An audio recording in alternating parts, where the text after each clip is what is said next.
हे जय राम कृष्ण हरे राम कृष्ण हरे राम कृष्ण राम कृष्ण हरे राम कृष्ण हरे राम कृष्ण हरे राम कृष्ण हरे राम कृष्ण हरे राम कृष्ण राम कृष्ण हरे रूप पाहता लोचरी सुख झाले होता गली रूप पाहता लोचरी सुख झाले होता गली तो विठ्ठल बरवा तो माधव बरवा तो विठ्ठल बरवा तो माधव बरवा रूप पाहता लोचरी सुख झाले होता गली रूप पाहता सुख झाले होता गली तो विठ्ठला बरवा तो माधव बरवा तो विठ्ठला बरवा तो माधव बरवा बहुत सुकृताची गोडी म्हणून विठ्ठली आवडी बहुत सुकृताची गोडी म्हणून विठ्ठली आवडी तो विठ्ठल बरवा तो माधव बरवा तो विठ्ठल बरवा तो माधव बरवा बहुत सुकृताची गोडी म्हणून विठ्ठली आवडी बहुत सुकृताची गोडी म्हणून विठ्ठली आवडी तो विठ्ठला बरवा तो माधव बरवा तो विठ्ठला बरवा तो माधव बरवा सर्व सुखाचे आगले बापर कुमारे विवर सर्व सुखाचे आगले बापर कुमारे सर्व सुखाचे आगले बापर कुमारे विवर सर्व सुखाचे आगले बापर कुमारे विवर सर्व सुखाचे आगर बापर कुमादेवी वर तो विठ्ठल बरवा तो माधव बरवा तो विठ्ठल बरवा तो माधव बरवा सर्व सुखाचे आगर बापर कुमादेवी वर सर्व सुखाचे आगर बापर कुमादेवी वर तो विठ्ठला बरवा तो माधव बरवा तो विठ्ठला बरवा तो माधव बरवा जय जय राम कृष्ण हरे जय राम कृष्ण जय जय राम कृष्ण हरे जय राम कृष्ण जय जय राम कृष्ण हरे जय जय राम कृष्ण हरे राम कृष्ण हरे जय जय राम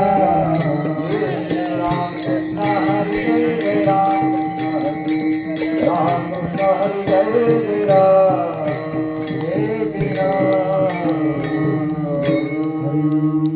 सद्गुरु वाचोनी सापडे ना सोय सद्गुरु वाचोनी सापडे ना सोय सद्गुरु वाचोनी सापडे ना सोय सद्गुरु वाचोनी सापडे ना सोय धरावे ते पाया ध्यानी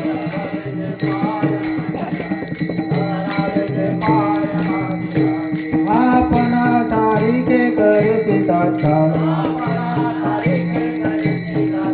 आपना तारीखे करते साचा आहे काळ वेळ तया लागे आहे काळ वेळ तया लागे आहे काळ वेळ तया लागे लोह परी सासे न साहे उपमा न साहे उपमा सद्गुरु महिमा अगाधती सद्गुरु महिमा अगाधती सद्गुरु महिमा अगाधती तू कामने कैसे आंधळे हे जन कामने कैसे आंधळे हे जन तू कामने कैसे आंधळे हे जन कामने कैसे आंधळे हे जन गेले विसरून खऱ्या देवा गेले विसरून खऱ्या देवा करुण दया मना सारिखे करीत साकार आपणा सारिखे करीत साकार नाही काळ वेळ दया लागे नाही काळ वेळ दया लागे नाही काळ वेळ दया लागे गोपाल कुमारी गोपाल कुमारी गोपाल कुमारी गोपाल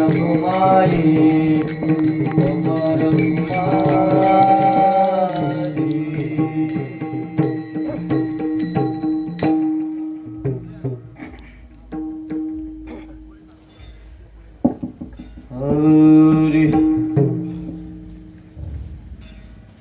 सद्गुरु वाचोनी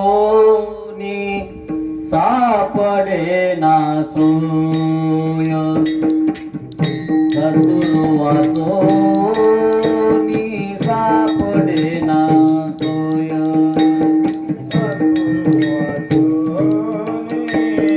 सापडे ना सोय सद्गुरु वाचोनी सापडे ना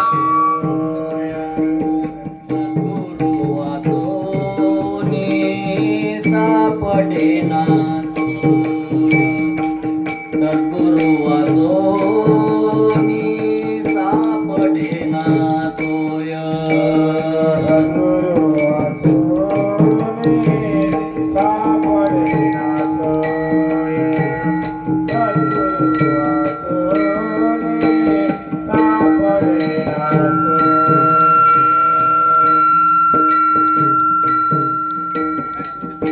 धरावे ते पाय आदिया धरावे ते पाय आदिया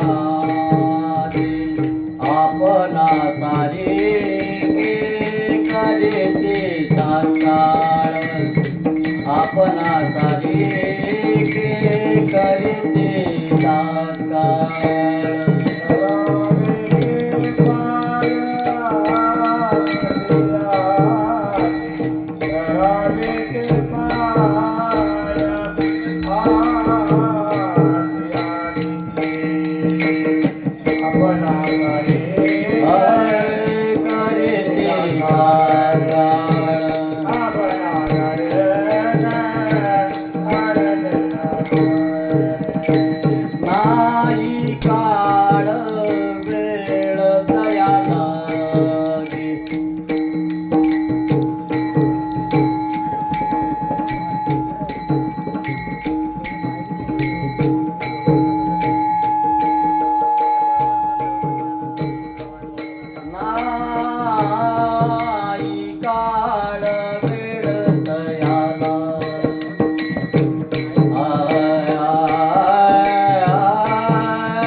पंढरीनाथ भगवान माऊली ज्ञानेश्वर महाराज समर्थ सद्गुरु सिद्धार्थ महाराज की रामभाजी महाराज की नरहरी बाबा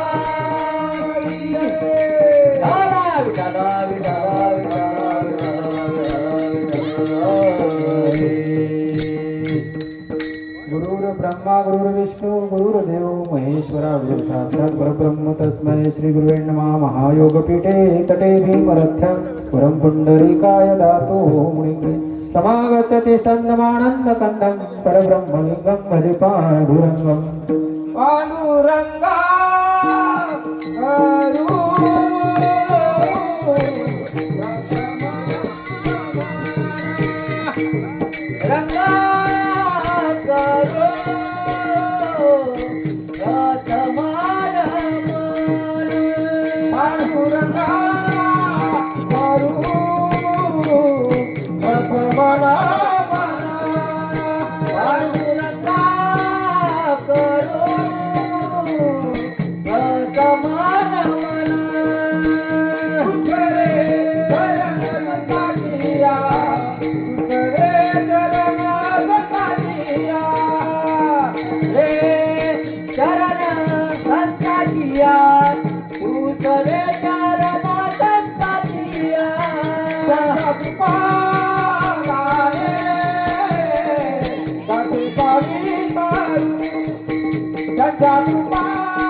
पांडुरंगा करू प्रथम नामा दुसरे चरण संतांचे त्यांच्या कृपाने कधीचा विचारू बाबाजी सद्गुरु दासोगा ओम नमो ज्ञानेश्वरा करुणाकर दयाळ तुमचा अनुग्रह लो पावन झालो चराच मी तो कळाकत्री काही जणांनी बोलतो वचने अतिभाविका एका जनाधनी तुमचा दास त्याची आज पुरवावी श्रीपादनाथं मुरुराज वैरं मुमुक्षुनामं ज्ञानदानक्यरक्षं गोटी क्षेत्र निवासिनं तं नमामि वेदविद्धं वरिष्ठं श्रीपादनाथं मुरुराज वैरं जयाचा जन्म जगी नामात झाला जया निवास सदा नामात केला जयाच्या मुखी सदा राम नाम कीर्ती नमस्कार माझा सद्गुरु श्री गजानन मूर्ती ओम नमो सद्गुरु तुक्या ज्ञान दीपा ओम नमो सद्गुरु सच्चिदानंद रूपा ओम नमो सद्गुरु भक्त कल्याण मूर्ती ओम नमो सद्गुरु भास्करा पूर्णगिरी मस्तक ही पाया वरी मस्तक हे पाया या वारकरी संताच्या या वारकरी संताच्या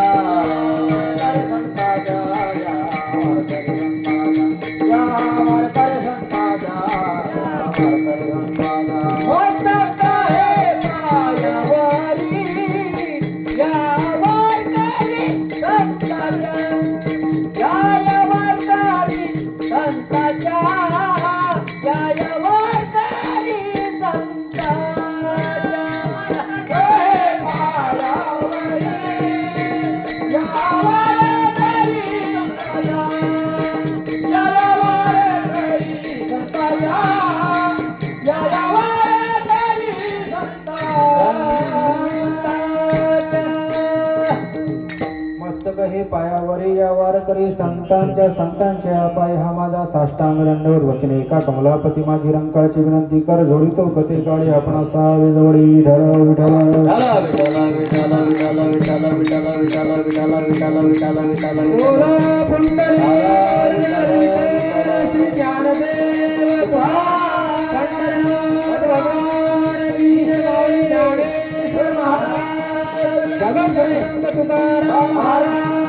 समर्थ सद्गुरु श्री गजानन महाराज समर्थ सद्गुरु श्रीधर महाराज समर्थ सद्गुरु श्री चोपड़े महाराज समर्थ सद्गुरु श्री नरहरी बाबा महाराज छत्रपति शिवाजी महाराज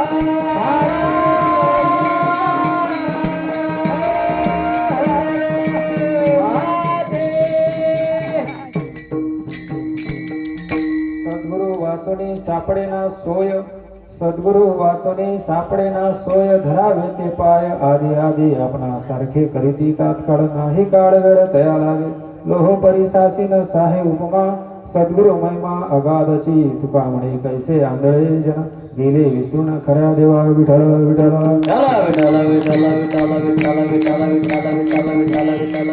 प्रस्तुत प्राप्त प्रसंगी प्राप्त घटिका प्रिय असणाऱ्या माझ्या सद्गुरुनिष्ठ माता आणि पित्यांनो आपले प्रभू असणारे श्री महादेवजी भगवान शंकरांच्या या दरबारामध्ये छत्रपती शिवाजी महाराजांच्या या प्रांगणामध्ये सद्गुरू श्रीधर महाराज यांच्या 50व्या वृत्त महोत्सवानिमित्त असणारी या दिंडी सोहळ्यानिमित्त आजची सेवा माझ्यासारख्या पामराकडे आली आणि तुमच्या सगळ्यांच्या सेवेसाठी निवडलेला अभंग महाराष्ट्र राज्याचे वारकरी संप्रदायाचं विशाल व्यक्तिमत्व दर्शवणारे बाबाजी चैतन्याच्या मालिकेतील असणारे जगद्गुरु संत तुकाराम महाराजांच्या गाथ्यातील सद्गुरूंचं महत्त्व सद्गुरू जीवनामध्ये आल्यानंतर आमूलाग्र झालेला बदल आणि बदलानंतर आपल्या जीवनामध्ये झालेला आत्मानुभव शास्त्र प्रचिती आत्मप्रचिती आणि सद्गुरू प्रचिती असे असणारे सद्गुरू श्रीधर महाराजांच्या कृपा आशीर्वादाने मी तुमच्या समोर आज भगवंताची सेवा करणार आहे विठ्ठल कीर्तन म्हणजे टाइमपास नाही असे माझ्या हुल्लडबाजी मनोरंजनाचं माध्यम नाही संत सांगतात कीर्तन सांग कीर्तन सांग होय अंग हरि रूप होय अंग हरि रूप होय अंग हरि रूप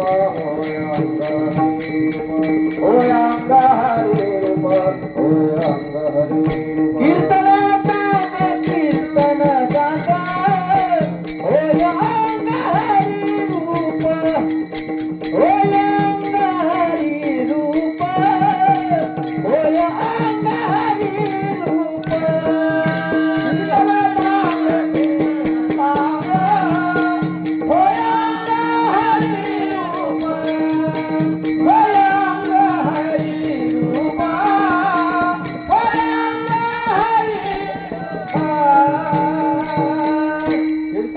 कीर्तन चांग होय अंग हरिरूप आणि परमार्थ करत असताना साधू संतांनी सांगितलेला मार्ग म्हणजे बहुमोलाचा आहे आणि जे सद्गुरू निष्ठ माता पित्यांनी सद्गुरुनाथांनी आपल्यावर कृपा केलेली आहे संत तेच सांगतात जगद्गुरु संत तुकाराम महाराज या अभंगामध्ये वर्णन करतात की सद्गुरू जीवनामध्ये आल्यानंतर आमूलाग्र असा बदल होतो जसं लोखंडाला परिसाचा स्पर्श झाला की सोन्यामध्ये रूपांतर होते तसं आपल्या जीवनामध्ये जर सद्गुरू आले तर आपल्या जीवनामध्ये जर सच्चिदानंद पदाला प्राप्त करून देतात आणि आपल्या जन्माचं रहाडगाड बंद करतात महाराज विठ्ठल पहिली गोष्ट म्हणजे परमार्थ कशासाठी करायचा मनापणासाठी परमार्थ करायचा नाही शायनिंग मारण्यासाठी परमार्थ करायचा नाही संतांनी सांगितलेला मार्ग आहे मार्ग धावून गेले आणि दया निधी संत ते तेनेची पण ते चालू जाताना पडे गुंता कुठे काही परंतु आपण मनाच्या मार्गाने परमार्थ करतो म्हणून साधू संतांनी सांगितलेला मार्ग आणि आपण करत असलेल्या मार्गामध्ये कुठेतरी भटकंती झालेला आहे संत सांगतात मनोमार्ग गेला तो तेथे चिमुकला मनोमार्ग गेला तो मनोमार्ग गेला तो तेथे चिमुकला हरे पादे फिरावला तो धन्य हरे पादे फिरावला तो धन्य हरे पादे फिरावला तो धन्य म्हणून मनाच्या मार्गाने परमार्थ न करता साधू संतांनी दिलेल्या मार्गाने आपण परमार्थ करावा परमार्थ महाधन परमार्थ महाधन परमार्थ महाधन परमार्थ महाधन जोडी देवाचे चरण जोडी देवाचे चरण देवाचे चरण जोडी देवाचे चरण जोडी देवाचे चरण जोडी देवाचे चरण परमार्थ भगवंताच्या चरणावर नतमस्त होण्यासाठी करायचा आहे परमार्थ साधू संतांनी सांगितलेला परम असा अर्थ परमार्थ गुढितार्थ लोपले ज्ञान जगे हित नेणती कोणे अवतार पांडुरंग नाव ठेविले ज्ञानी आणि सर्व साधू संतांनी सर्व ग्रंथामध्ये वर्णन केलं आहे ग्रहण करून ज्या ज्ञानाचा कधी अंत होत नाही जे त्रिकाल कधी ज्ञान आहे जे अनादी कालापासून आलेलं आहे ते आताही आहे पुढेही राहील तुम्ही आम्ही नसणार तरी सुद्धा असणार आणि त्या निमित्ताने आपल्याला असणारा तो शास्त्र प्रचिती आत्मप्रचिती आणि सद्गुरू प्रचितीचा आपल्याला अनुभव येतो आणि तो आल्यानंतर आमूलाग्र बदल पर जीवनामध्ये होतो हेच तुकोबाऱ्या अभंगामध्ये वर्णन करतात सद्गुरु कोणी सापडे ना सोया सद्गुरु वाचोनी सापडे ना सोया सद्गुरु वाचोनी सापडे ना सोया सद्गुरु वाचोनी सापडे ना सोया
आपणासारखे करीती तात्काळ नाही काळ वेळ तया लागे. संत आपल्याला ताबडतोब आपल्यासारखं करतात.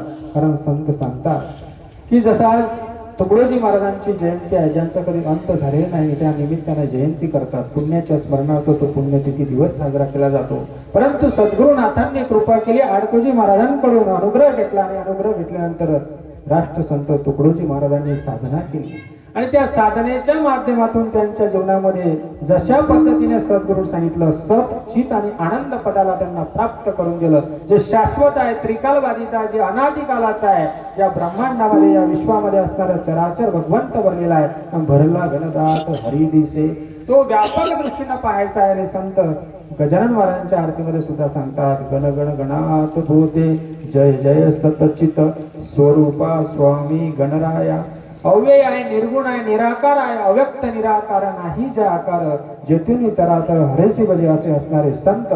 आणि आडकोजी महाराजांकडून अनुग्रह घेतल्यानंतर दास टेकडीवर साधू संतांच्या मार्गदर्शनानुसार राष्ट्रसंतांनी साधना केली आणि साधनेच्या माध्यमातून हे शरीर म्हणजे ग्राम आहे, या ग्रामामध्ये असणारा आत्मा तो परमात्मा आहे, त्याचा अनुभूती ग्रामगीतेच्या माध्यमातून आम्हा तुम्हाला पटवून दिली. आणि तशा पद्धतीनं ग्रामगीतेच्या माध्यमातून असेल किंवा सर्व साधू संतांच्या ग्रंथांच्या माध्यमातून प्रत्येक संतांनी तुमचा आत्मा अनुभव तुम्हाला प्राप्त व्हावा आणि आपल्या पदावर त्या प्राप्त करून द्यावं. या जगामध्ये कोणी कोणाला खुर्ची देत नाही, ही वस्तुस्थिती आपण संत आपल्याला आपल्या पदावर बसतात.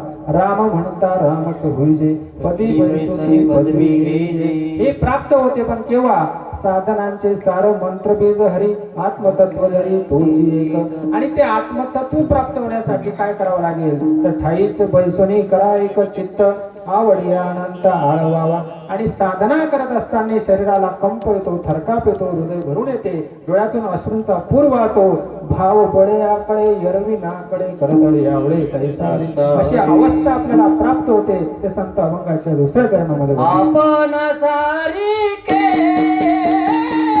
हरी साकळ, आपण सारी के हरी साकळ, आपण सारी के हरी साकळ, आपण सारी के हरी साकळ. नाही काळ वेळ, नाही काळ वेळ, दया लागी, दया लागी, दया लागी. आपण सारी के हरी साकळ, आपण सारी के हरी साकळ, आपण सारी के हरी साकळ,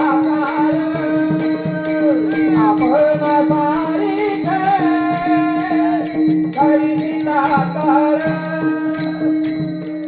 आपणासारखे करीती तात्काळ नाही काळ वेळ तया लागे. कोण्याच प्रकारचा काळ वेळ लागत नाही. क्षणामध्ये बदल करता, क्षणामध्ये परिवर्तन करताना, आणि परिवर्तनाचा मार्ग म्हणजे परमार्थ आहे. विठ्ठल विठ्ठल. आणि हे मानवाच्या योनीमध्ये माणूस म्हणून आपण जन्माला आलो. आपण जन्माला का आलो, कशासाठी आलो आणि काय करायला पाहिजे ते संत सांगतात. हित ते करावे देवाचे चिंतन, देवे दिला देव भजना गोमटा. हे कळण्यासाठी अत्यंत दुःखाची निवृत्ती आणि परमानंदाची प्राप्ती म्हणजे मोक्ष मिळवा या जगामध्ये आपण जन्माला का आलो याचं उत्तर शोधण्यासाठी आपला जन्म झालेला आहे. नुसतं जेवण करण्यासाठी नव्हे. संत सांगतात आपल्याला जन्म मिळालेला आहे परंतु कळालेला नाही आणि हे कळण्यासाठी कुठेतरी साधू संतांना शरण जावं लागेल. विठ्ठल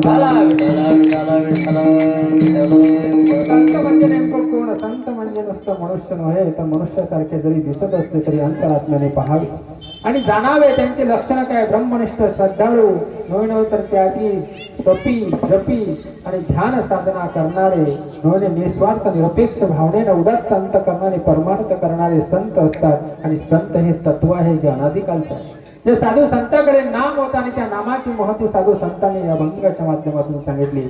एक नाम हरी द्वैत नाम दुरे अद्वैत कुसरी विरळा जाणे. जसा गोड आहे साखर आहे गोड आहे ऐकल्यानंतर गोडवा जाणवतो चाखल्यानंतर त्याची अनुभूती कळते. पण जोपर्यंत सद्गुरु जीवनामध्ये येत नाही संत जीवनामध्ये येत नाही तोपर्यंत आपल्या जीवनाचा कायापालट होत नाही. महाराज विठ्ठल संत म्हणजे शरीर नव्हे तर संत म्हणजे अविनाशी तत्व आहे. जो अविनाशी तत्वाचा अंगीकार करतो जे संत सांगतात. कानी जे पेरले डोळा जे उगवले व्यापक वरले हरिरूप तरी अवधान ऐकले निजे मग सर्व सुखाचे पात्र होईजे. हे प्रत्युत्तर माझे उघड ऐका.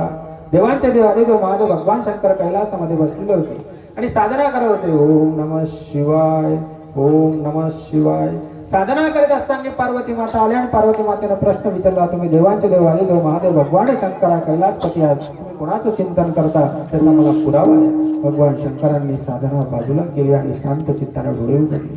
पाहतात तर काय पार्वती माता आणि पार्वती मातेने विचारलेल्या प्रश्नाचे उत्तर देण्यासाठी त्या कैलासामध्ये सर्व आपतेष्ट होते. आनंदवनामध्ये आता तो काशी क्षेत्र आहे त्या ठिकाणी आईसाहेबांना नेला आणि अनुग्रह दिला. अनुग्रह देत असताना मच्छिंद्रनाथांनी मासोळीच्या अंड्यामधून भगवंताचं नाम चोरून ऐकलं आणि चोरून ऐकलेलं ज्ञान फळाला येत नाही. आणि मग मच्छिंद्रनाथ भगवान शंकरजीच्या चरणावर नतमस्तक झाले आणि सांगतात की तुम्ही जे नाम आईसाहेबांना देत होतात त्यावेळेस ते नाम मी चोरून ऐकलं आणि चोरून न ऐकलेलं नाम फळाला येत नसल्यामुळे मला मार्गदर्शन करावे. त्यावेळेस गुरु दत्तात्रयाकडे जाण्याचं सांगितलं भगवान शंकरजींनी आणि गुरु दत्तात्रयाकडे गेले. मच्छिंद्रनाथांनी सर्व वृत्तांत सांगितला आणि त्यावेळेस मालिकेमध्ये समाविष्ट करून घेतला. आदिनाथ उमा बीज प्रगटले मच्छिंद्र लागले सहस्ती त्याची प्रेम मुद्रा गोरक्षा दिली पूर्ण कृपा केली प्रसादे निवृत्ती दाता ज्ञान देवासार सोजविले. आणि मग एक गुरु एक शिष्य परंपरेनुसार अनादिकालचा संप्रदाय जो वारकरी संप्रदाय तुमच्या आमच्यापर्यंत सहज हाताला प्राप्त झाला त्याचं कारण आहे बहुत जन्माची सुदुरी आहे.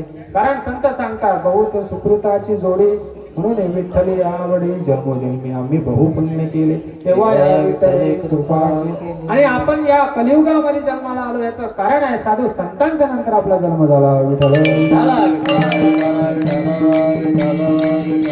नाथ महाराज सुद्धा वर्णन करतात भरतखंडी नरदे प्राप्ती येतो परम भाग्याची संपत्ती या आशिया खंडामध्ये जन्माला आलो या महाराष्ट्र राज्यामध्ये आलो या भारत या खंडित देशामध्ये जन्माला आलो. तुमचं आमचं सौभाग्य आहे. स्वपुण्याने सौभाग्य आहे मातृपुण्याने सुशीलता आहे पितृपुण्याने विद्वत्ता आहे आणि वंशपुण्याने दाता या सर्व गोष्टी आपल्याला प्राप्त झाल्या. सहज देह मिळाला परंतु देहाचं तळतलं स्वप्नावर कळून घेणं गरजेचं आहे हे संत वर्णन करतात. जोपर्यंत साधू संत जीवनामध्ये येत नाही तोपर्यंत बदल होत नाही. निवृत्ती दादाच्या चरणावर ज्ञानेश्वर माऊलींना नतमस्तक झाले आणि माऊली सांगता या जगामध्ये प्रत्येक जीवाचा उद्धार व्हावा अशी माझी इच्छा आहे. ऐसी कडवळ्याच्या जाती करी लाभाविना प्रीती पोटी बारवळ हे त्याचे सर्वस्व हिस आहे. आणि मग निवृत्ती दादांनी कृपा हस्त केला. ज्ञानदादा विचारा तुम्ही या जगामध्ये काय करायला पाहिजे तर निवृत्ती दादाच्या पायावर नतमस्तक झाल्यानंतर ज्ञानेश्वर माऊलीला अंतकरण जड अंतकरणाने भाव दाटून आला आणि भगवंताच्या कृपा आशीर्वादाने निवृत्ती दादांनी कृपा केल्यानंतर त्यांनी पसायदान तुमच्या आमच्यासाठी मागितला आणि मागितल्यानंतर तुमच्या आमच्या जीवनाचं कल्याण झालं. महाराज त्या अभंगाच्या तिसऱ्या चरणामध्ये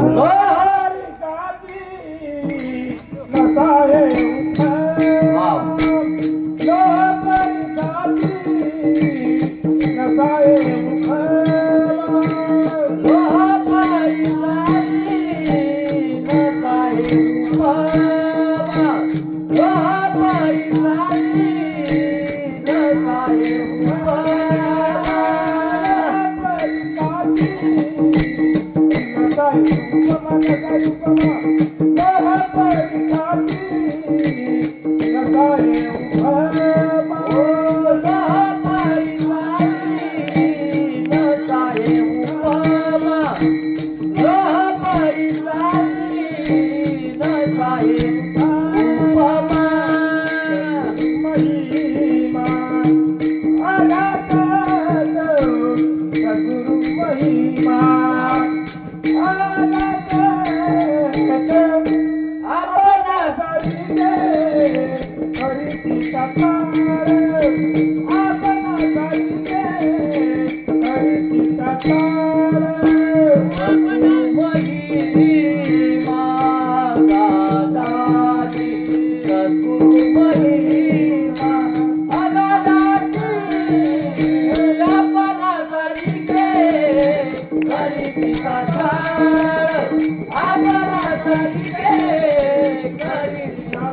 सद्गुरु महिमा अगाधची. सद्गुरूचा महिमा जर तुम्ही वर्णन केला तर आपल्याला अनुभव येईल. संत गजानन महाराज आहेत, नरहरी बाबा आहेत, सर्व साधू संत या जन्मभूमीमध्ये आलेले आहेत आणि आपल्याला त्या विभूती आहेत आणि त्या महात्म्यांनी अनेक चमत्कार केलेले आहे. जे एक शीत अन्न गजानन महाराजांना मिळालं नाही त्यावेळेस उष्ट्या पत्रवाड्यावरचं एक शीत अन्न खाल्लं. आज आपण गेल्यानंतर गजानन महाराजांच्या मंदिरामध्ये सर्व भाविक भक्त येतात, श्रद्धेने येतात, विश्वासाने येतात आणि तृप्त होऊन जातात. महाराज विठ्ठल विठ्ठल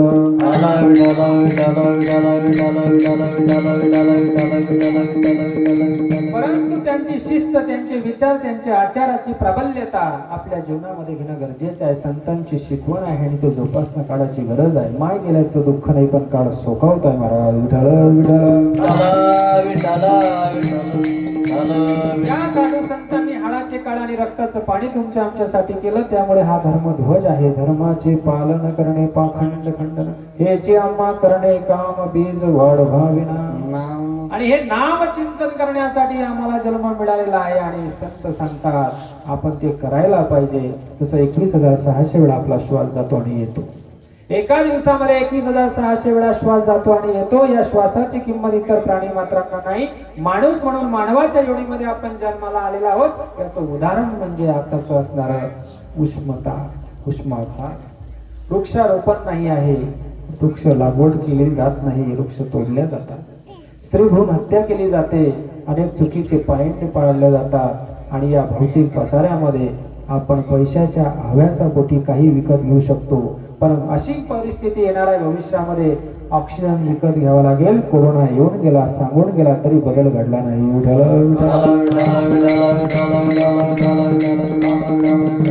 कारण काही कोणती गोष्ट साथीचे रोग असतील किंवा अनेक काही गोष्टी या भौतिक पसाऱ्यामध्ये होत असतील त्याचं कारण आहे मानवाला सूचक असे एक सावधानतेचा इशारा दिलेला आहे. आणि सावधानतेचा इशारा अनेक प्रकारे दिलेला आहे. ते वाहन चालत असताना वाहने हळू चालवा, पुढे गतिरोधक आहे. लग्न मंडपामध्ये नर नवरी बसल्यानंतर म्हणतात सावधान. आणि तू लक्ष दे, लक्ष केंद्रित कर. तू एकटा होता, ब्रह्मचर्याचं पालन करणारा होता आणि त्या तुझ्या जीवनामध्ये साथीदार आला. तू आदर्श जीवन पद्धतीने जीवन जग. राष्ट्रसंत तुकडोजी महाराज आपल्या ग्रामगीतेमध्ये सांगतात जीवन आहे, जीवनाचं जीवन शिक्षण कसं आहे.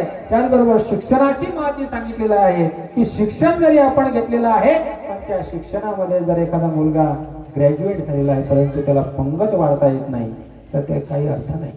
दुसरी गोष्ट संत राष्ट्रसंत सांगतात बहु मुलगा शिकलेला आहे परंतु मुलाला जर पंगत वाढता येत नाही तर काही कामाची गोष्ट नाही. मुलगी बहु शिकलेली आहे पण तिला जर पोळ्या करता येत नाही तर त्या शिक्षणाची काही किंमत नाही महाराज. कारण तिला प्रापंचिक आणि परमार्थाबरोबर शिक्षणही महत्वाचं आहे. परंतु प्रापंचिक जीवनातलं तिला समजूतदारपणा येत नसेल तर तिचं जीवन व्यर्थ आहे महाराज. विठ्ठल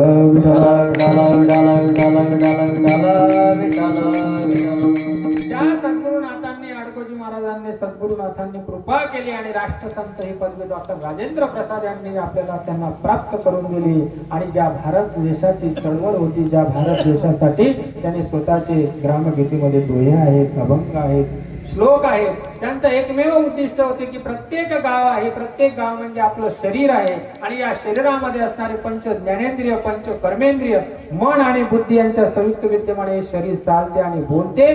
संत सांगतात चाले हे शरीर कोणाची असते, कोण ऐकवे ऐकवे एक नारायण तयाचे भजन. आणि त्याचं भजन चुकवायचं नाही. आणि त्याची रीत साधू संतांनी सांगितलं की आपण सर्व आईच्या गर्भामध्ये असताना भगवंताचं चिंतन करतो. चिंतन करत असताना तुमचं आम्हाला 9 मास 9 महिने पूर्ण होतात. दासबोध नावाचा ग्रंथ आहे, रामदास स्वामींनी सगुण निरूपण नावाचं प्रकरण आलेलं आहे. घरी जाऊन उघडून बघा. त्याच्यामध्ये सांगतात तुम्ही आम्ही आईच्या गर्भामध्ये असताना विष्ठा होती, अनेक प्रकारचे कृमी कीटक होते त्यावेळेस भगवंताला प्रार्थना केली एक वेळ तरी या दुखा वेगळे दुरितांचे जाळे उगवणे आठवी न पाय हा माझा नवस रात्र आणि दिवस आणि रात्र आणि दिवस तुला मी क्षणभर सुद्धा विसरणार नाही नामस्मरण करेल पण म्हणून या भौतिक पसारामध्ये तो जन्माला आला ताईने नाड कापला तो म्हणू लागला कोहम कोहम मी कोण मी कुठून आलो मला कुठं जायचं आहे हे शास्त्र सांगते की तुम्ही कुठून आलात तुम्हाला कुठं जायचं आहे आणि मी जन्माला का आलो हे कळण्यासाठी शास्त्र संगती करावी विठ्ठल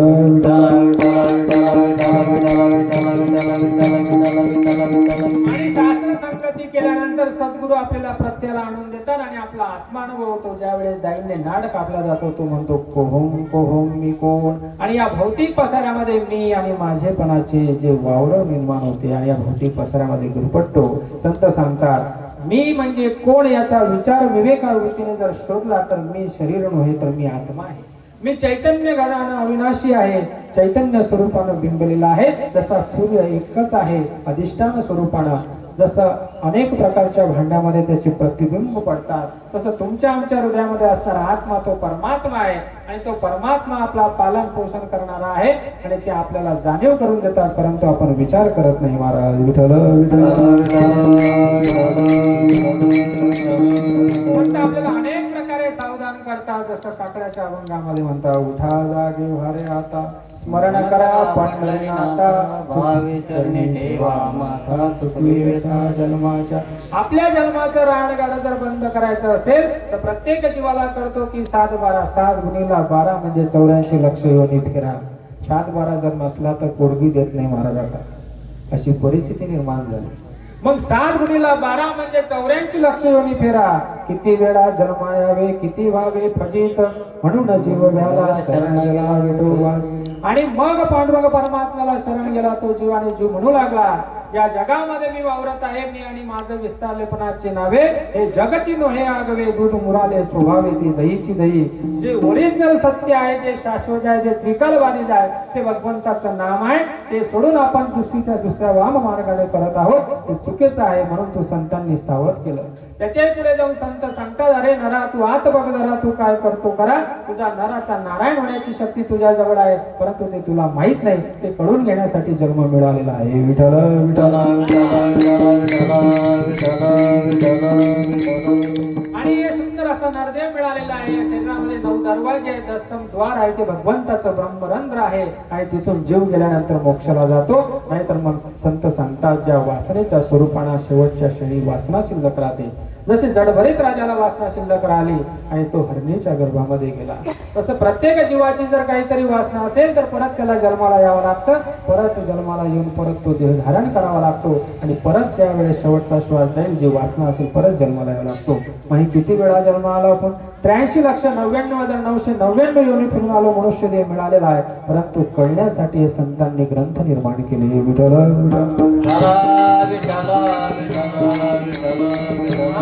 कलियुगामध्ये माणसाला वेळ नाही पशु पक्ष्यांचा विचार करण्यासारखी गोष्ट आहे माणूस बुद्धिवान आहे चतुर आहे विद्वान आहे ज्ञानी आहे 1000 रुपयाचे 50,000 रुपये करण्याची शक्ती माणसाजवळ आहे बुद्धीचा वापर करतो पण माऊली सांगतात बुद्धीचा वापर परमार्थामध्ये करावा बुद्धीचे वैभव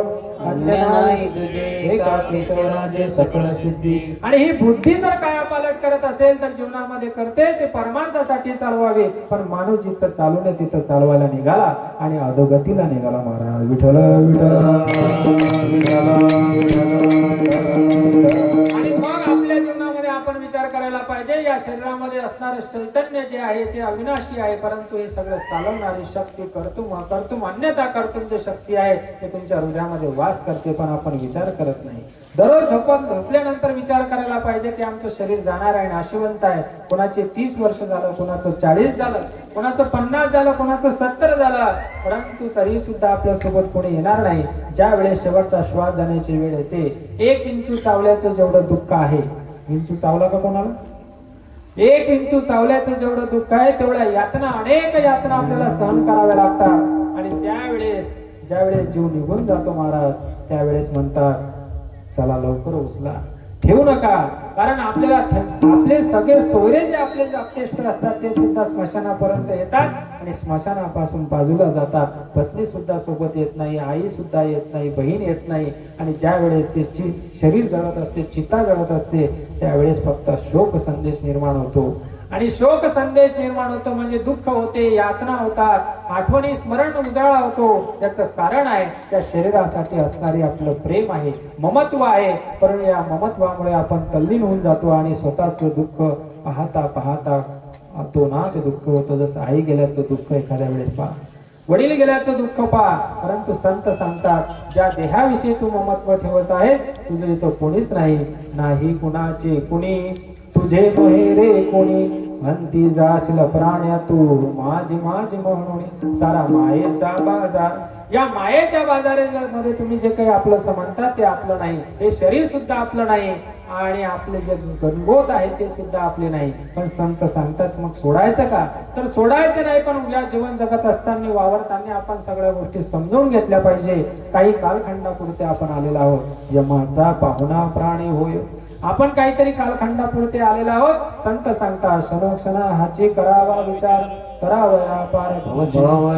नाशवंत देह जाणार सकल, आयुष्य खातो काळ सावधान. दुसरं उदाहरण नाथ महाराज सांगतात की पक्षी अंगणे उतरते ते का कोणी राहत, तैसे असावे संसारे जोरी प्राचीनांची दोरी.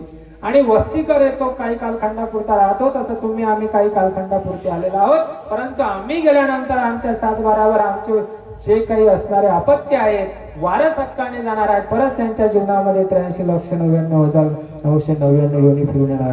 परंतु आपण सावध असलं पाहिजे की आपण काय करायला पाहिजे हे ज्यानं त्यानं त्याचा विचार करायला पाहिजे. विठ्ठल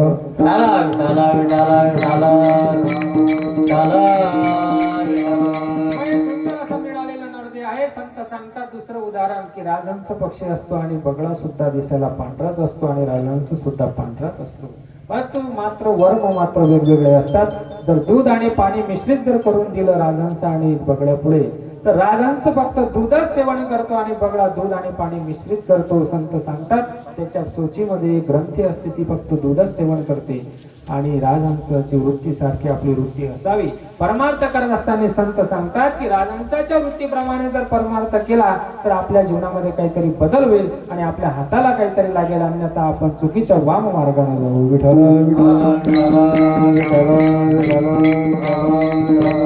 संत अनेक वेळा जागृत करतात तरी माणूस ऐकायला तयार नाही. ग्रंथामध्ये लिहून ठेवलं, तुम्हाला आम्हाला सगळ्यांना सांगितलं. साधू संतांनी समाधिस्थ झाले. नव्हे ज्या ज्ञानेश्वर माऊलींनी वयाच्या 16व्या वर्षी ज्ञानेश्वरी सारखा पवित्र ग्रंथ लिहा.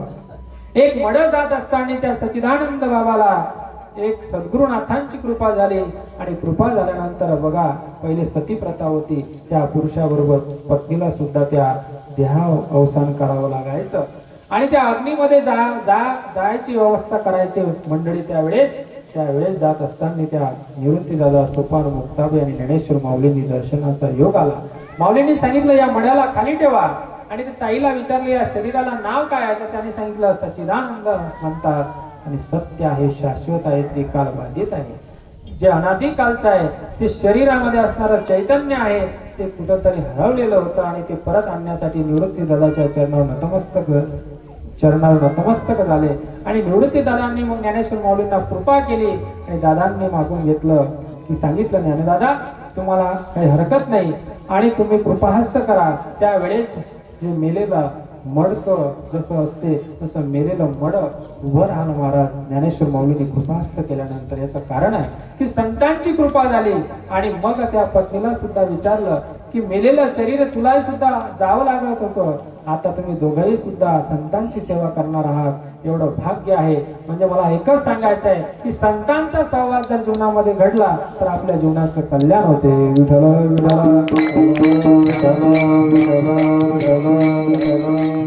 आणि म्हणून आपण जीवनामध्ये एकच सार करायचा आहे की आपल्या जीवनाचं कल्याण करायचं आहे आणि अत्यंतिक दुःखाची निवृत्ती आणि परमानंदाची प्राप्ती म्हणजे मोक्ष मिळवण्यासाठी आपला जन्म झालेला आहे. म्हणून सगळ्यांनी हाताने टाळे आणि मुखाने नामस्मरण करायचं आहे.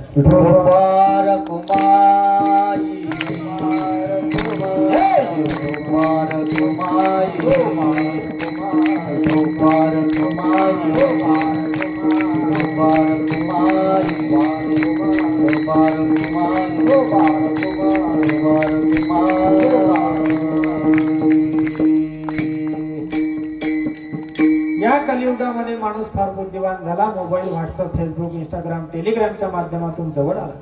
पाश्चिमात्य संस्कृती स्वीकारत चालला. भारतीय संस्कृतीचा विलोप होत चालला. याचं कारण आहे काही मूळचेच काही थोडेफार लोक धोतर घालतात, पांढरे ड्रेस घालतात, जीन्स पॅन्ट, टी शर्ट, अनेक प्रकारचे व्यक्तिमत्व आहे. वेशभूषा, केशभूषा, राहणीमान, खान पान पाश्चिमात्य संस्कृतीचा आपण स्वीकार केला. भारतीय संस्कृतीचा स्वीकार इंग्लंड, जपान, ब्रिटन या देशांनी केला. त्याचं कारण आहे आमची भगवद्गीता आमच्या लेकरांना माहीत होत नाही.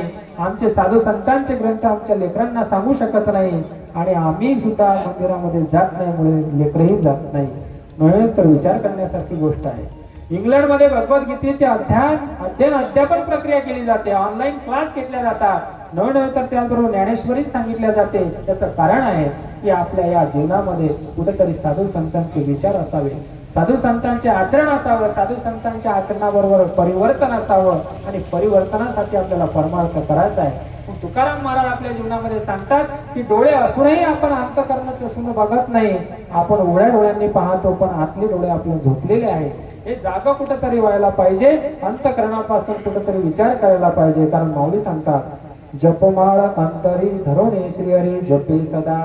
परंतु आपण करतो कदा कदा म्हणून तुमचा आमचा मेळ बसत नाही. म्हणून तुकाराम महाराज अभंगाच्या शेवटच्या चरणामध्ये म्हणे कैसे आंधळे जन, तुका म्हणे कैसे आंधळे जन, तुका म्हणे कैसे आंधळे जन,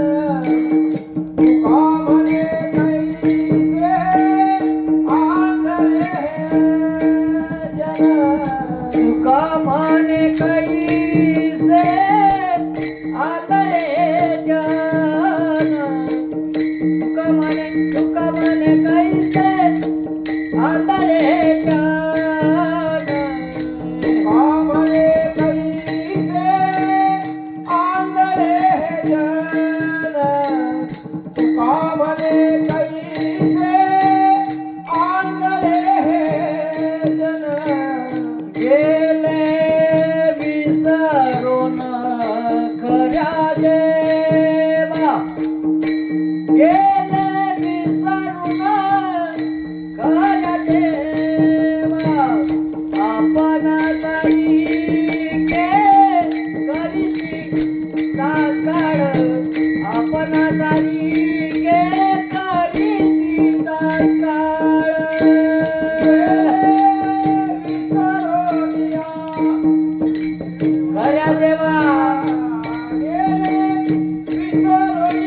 शेवटच्या चरणात तो कुंभारा सांगतात तुका म्हणे कैसे आंधळे जन गेले विसरून खरा देव. आपलं एवढं भाग्य आहे, दैव बलवत्तर आहे की सद्गुरूंचा रथ आपल्या गावामध्ये आलेला आहे आणि सद्गुरूपर्यंत आपण पोहोचू शकत नाही. त्यामुळे आपल्याला सहज सहज आपल्या घरापर्यंत दारापर्यंत आपल्या परिवारासाठी एक सद्गुरूंनी एक पादुका म्हणून आपल्या गावामध्ये आला. हा आनंद उत्सव आहे. आपण नसणार तरी हा अनादिकालचं साधू संतांचं कार्य अविरतपणे सुरूच राहणार आहे. कारण अनेक साधू संतांचं कार्य अनेक जण करत असतात, परंतु संत सांगतात हे काहीतरी पूर्व पुण्यामुळे प्राप्त होत असते, सहज प्राप्त होत नाही. आणि म्हणून आपण याचा आनंद परमानंद घ्यावा आणि आपण जीवनामध्ये कृतकृत्य व्हावं. नव्हे तर साधू संतांनी सांगितलेला मार्ग जोपासावा. आई वडिलांची सेवा करावी, गोमातेची सेवा करावी, वृक्षारोपण करावं. येणारी परिस्थिती पुढे आपल्याला भयानक दिसत आहे. 43, 44, 45 अंश सेल्सिअस तापमान वाढत चालल्याचं कारण आहे आम्ही कुठेतरी आमच्या मानवमार्गाने काहीतरी गोष्टी करत आहोत. धुऱ्या धाऱ्यावर असणारे प्रत्येक गोष्ट जाळून टाकतो. पक्ष्यांचा किलबिलाट ऐकायला येतो, पक्षी सुद्धा मरण पावतात. परंतु त्यांचं सुद्धा जीवनमान आहे, आमचं सुद्धा जीवनमान आहे आणि प्रत्येकाला जीवन जगण्याची इच्छा असते, परंतु आपण कुठेतरी त्यांचं खंडित करतो आणि याचा विपरीत परिणाम आपल्या मानवाला भोगावा लागतो. प्राणी निसर्गाशी समरूप वागतात, परंतु माणूस माणसासारखा न वागल्यामुळे निसर्ग कोपतो आणि आपल्याला कुठेतरी फळं भोगावे लागतात आणि येणाऱ्या पिढीला सुद्धा भोगावे लागतील. यासाठी वेळ गेली नाही, कुठेतरी कार्य करावं लागेल. झालेले सेवा सद्गुरू श्रीधर महाराजांच्या चरणी तुम्हा संत महंत कृपावंत ज्येष्ठ व श्रेष्ठ वैरुद्ध तुम्ही महिषाच्या मूर्ती मी दुबळा तसे भक्ती माझ्यासारख्या पामराकडे सेवा आली आणि बोलूले लेकरे वेळे वाकोडे उत्तरे करा क्षमा अपराध महाराज तुम्ही सिद्ध नाही विचारीला अधिकार मी आपला. जे चांगलं असेल ते सद्गुरुनाथांचं, जे काही प्रकृतीच्या गुणधर्मानुसार अपशब्द किंवा निघाला असेल तो माझा मला परत करावा. समस्त वासाळी मृदंगाचार्य टाळकरी मंडळी गायनाचार्य आणि सगळ्यांच्या सहकार्याने सेवेचा योगाला माऊलींच्या चरणी समर्पित करतो आणि सेवेला पूर्ण विराम देतो. ज्ञानेश्वर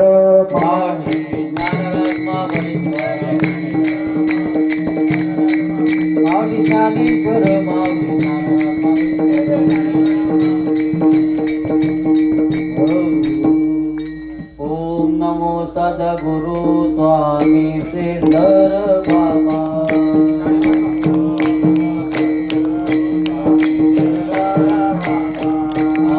ओम नमो सद्गुरु स्वामी श्रीधर बाबा.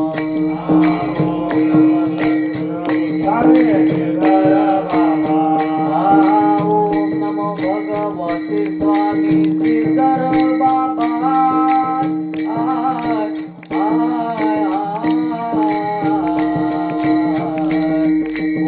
नमो सद्गुरु स्वामी श्रीधर बाबा.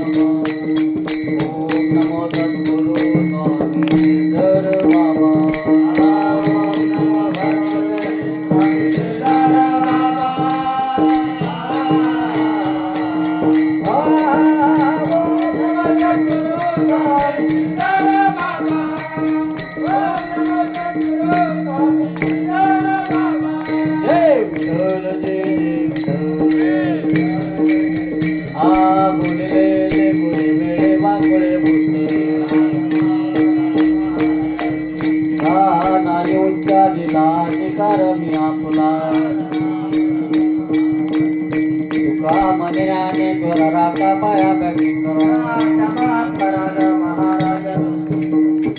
तुकाराम तुकाराम तुकाराम. चला खेळ करता जा, खेळ करताय. लगेच भारुडाला आरंभ होत आहे, तरी सर्वांनी जागेच बसून घ्यावे.